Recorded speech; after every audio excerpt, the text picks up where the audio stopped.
Hi, this is the first of 3 short videos about the design and painting of Ceresa's 15mm scale buildings. We get quite a few questions every so often about whether the design approach and paint approach to these buildings is any different to our 28 and 40mm buildings, and basically the answer is yes and no. So let's get on with this one and go through the design differences and details. And so what we're going to do is I'm going to start with using some different scale figures as an example. So white metal 28mm figure. As you can see with these, always you get plenty of detail in the fingers, all the braiding, buttons, facial details. And then with the 15mm you can see the differences straight away, not just in the size, but also you get compromises in how the sculpt has been done. So you get slightly bolder hand size, some detail in there. The same with the faces, they're detailed for the scale but not as detailed.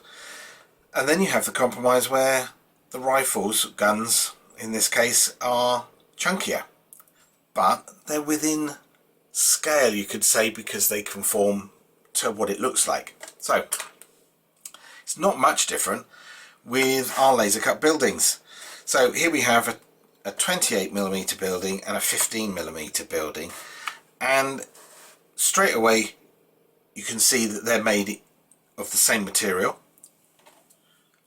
All of our buildings, well, the majority of our buildings are designed using 2mm thick MDF, and that means there's a constraint on your design. So all the slots and lugs and the fitments to put it together have to accommodate the thickness of the material. So on the 15mm kit you can see some of the slots and all where the panels fit together. They're all 2mm deep.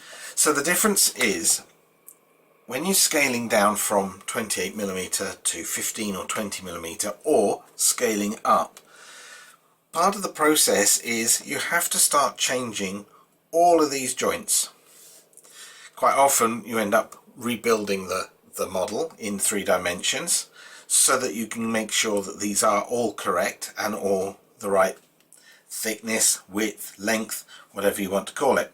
And also you need to check out all the angles of the dangles where the roofs and panels fit together, because of course as something gets thicker or thinner, those overlaps on those joints change, and you can actually start getting gaps in things. Another constraint is the actual laser cutting process. So taking the 28mm kit as an example, with 2mm MDF there's a point at which where you can cut the thickness of, say, the window frames to the point where if you go too small it starts burning away, so you end up with a very fragile run of charcoal that will just fall apart. You can also get to the point where if you're scaling down a building, of course these get too fine, so they just disappear. The laser just goes around and it's already cut the material away. So as part of the scaling process and the design process, you have to start adjusting all those little details. And it's the same with the etch details. You'll notice that with the 15 and the 28, the tiling or shingling on the roofs is basically the same scale. That's because if you go from 28 to 15, all these lines start getting so close together that all you're doing is creating a soot. You're cutting away the surface in the end to nothing. So a design compromise as you go down in size is that you then start saying, well, I can't overlay details, cut holes in frames and details disappear. So what we end up doing is changing the design. So you get the layering to give you the feel and the profile of an in-depth building, but you're also removing that cutting away, burning of the surface. But of course, as that happens, even here with the etching, the lines get so close that if they get too close, you're just etching a single line. So, which you can do. We can do all that different window frames, could be just a single set of lines.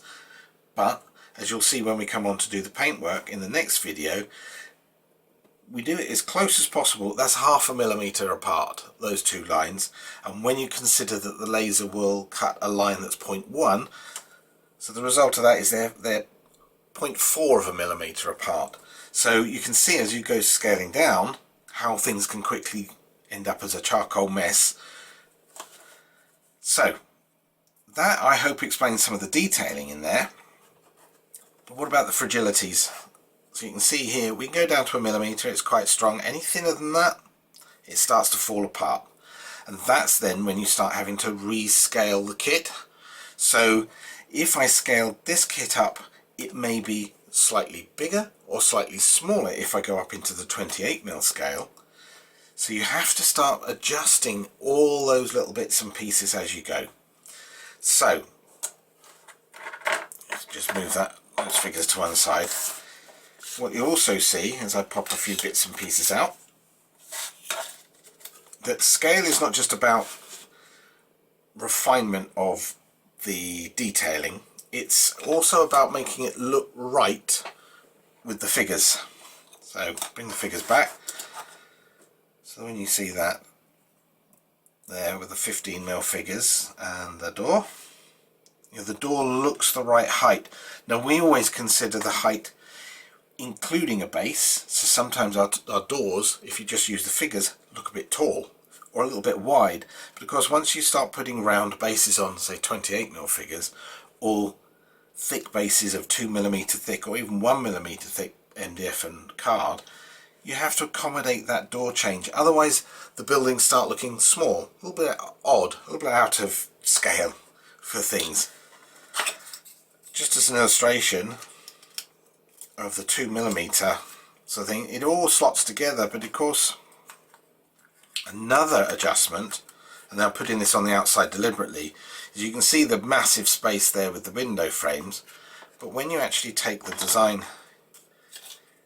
if you scale it right down, you can get to the point where things just are too small of a lug or a hole slot, and then they start burning out in joints, and it makes the whole thing a very skeletal, fragile frame. So, and that's where, when you start getting that, we start putting some skins in. That inner skin there supports the 15mm window frames, gives a bit of support here. And as you can go, you can see where we're building up layering on this kit, so that, let's get that part, excuse me if I go out of shot, pop that in there, pop that in there. You can see the layering and the structuring of it all start to build up, and then that panel pops in there, pops over that joint there. Okay, so a number of decisions have to be made for the types of buildings, the genre. This is a North American building. You probably recognise it from the 28mm range. And you then have to start making the compromises for gaming scales, for materials, for etching details. And you see it becomes not a complex set of rules and application of design, but the whole aim is using those constraints to the benefit, and then still creating a building that in one scale looks the same or is very similar to the next building in that scale. So there we go. Now the next video will be a basic video about basic painting, basically starting with painting. Now I don't honestly see much difference between painting a 15mm building and a 28mm building, or even our larger 40mm buildings. I start same materials and in much the same way. So I hope that has given you some idea of the thinking that goes into the rescaling and scaling and the designing of all sizes of buildings, especially the 15mm ones, and hopefully the painting video will do the same. If you do have any further questions, email us at Sarisa and give us the questions, and then we can answer those in subsequent videos or online if we can get a chance to. Thank you for watching this one, and come back and see the next video, which, as I say, will be taking a kit and painting it up.